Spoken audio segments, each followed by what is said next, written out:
Ai tinggal cik Iko kira leh. Untuk Iko bona lah sayang ke bini je nak.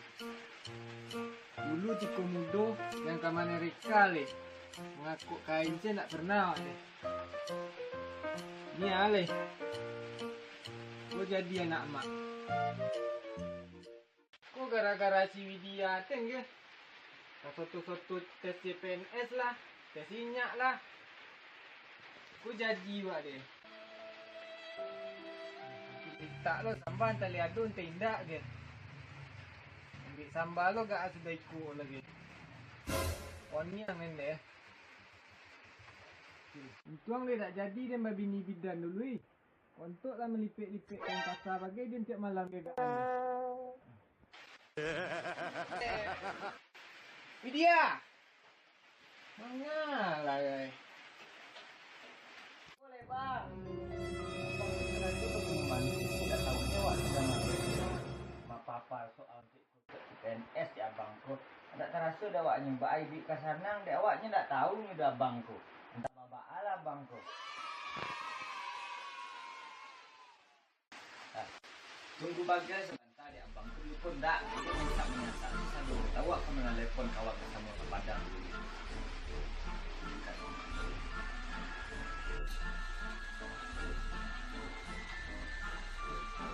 Halo Pia. Iko etik mah.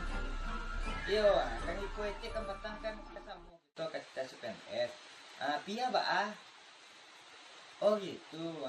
Ati etik saya besok ke Padang atau sama saya wak? Oh jadi. Sama saya besok Pia etik yo. Etik ke abang dulu Itu saya abang beko pemain mak beko kama. Kan lama abang yo. Serika gini. Laman ngambuk dekat Padang suat lah sama dia Pia. Lah senang awak. Cuma aku laki ku dah tak menanti si manggil memanggil. Jadi tadi entah apa-apa. Aku TV tak tahu mau ide entah apa-apa lah yang kanai. Antara joran-joran yang kanai entah ba 8 ni yang kepala etik ni. 8 ni yang wadinya.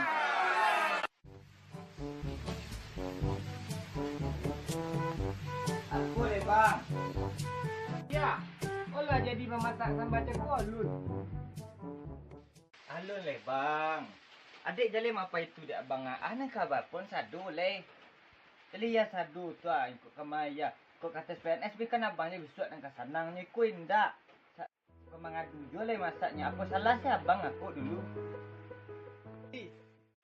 お前はもう死んでいる。Bunuh selah bang Letia, bunuh selah. Waalaikum. Kan soal pukul 2 ni bang. Besok kau menjadi adik PNS. Besok kan abang kan bisa. Tapi abang kasih gitu je kan beli berio. Kalau kita balik dua anak kata ragak beli kereta untuk kembali ko. Besok kan bisa abang. Abang tinggal menyuci saya di rumah sok lai memasak. Batana menyuci cik gitu sih abang besok le di rumah biar adik cari piti besok. Iya dek. Berarti kan untung juga abang kira dapat adik ya. Dia marah saya abang. Dia marah saya untuk kebaikan dia.